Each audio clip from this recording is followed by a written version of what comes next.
L'équipe de France enchaîne brillamment les victoires contre les petites équipes de son groupe et rencontre soudain la redoutable équipe d'Allemagne en quart de finale. Et là, il y a Salomé, une amie de Jojo Noël, qui ne partage cependant pas sa passion pour le PSG mais qui a des origines allemandes. Salomé donc se sent monter en elle le nationalisme germanique et annonce qu'elle est prête à parier sur la victoire de l'Allemagne.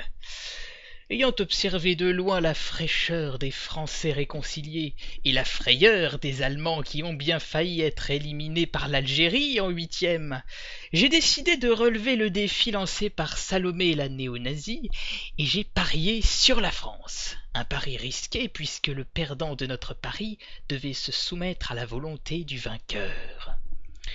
Mais j'étais confiant et même après l'ouverture du score par l'Allemagne dès la 13e minute, je ne regardais pas le match, mais j'annonçais l'égalisation française en toute fin de partie.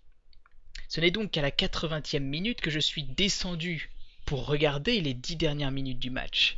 Et comme je le pressentais, la France devait égaliser à la dernière seconde. 94e minute. Pour ceux qui ont regardé le match, vous vous en souvenez forcément, le jeu était bloqué, les Allemands défendaient à 11. Mais à la 94e, les Français se lancent dans leur dernière action. Le ballon passe incroyablement bien jusqu'à Benzema à gauche qui tire sous la barre. Mais le gardien allemand a le réflexe de lever la main pour arrêter le ballon et l'équipe de France est éliminée. Putain, Neuer, il est invincible. Conclusion, j'ai perdu le pari contre Salomé et elle en a profité pour me demander de faire la chanson du FN sur l'hymne du PSG. Voilà!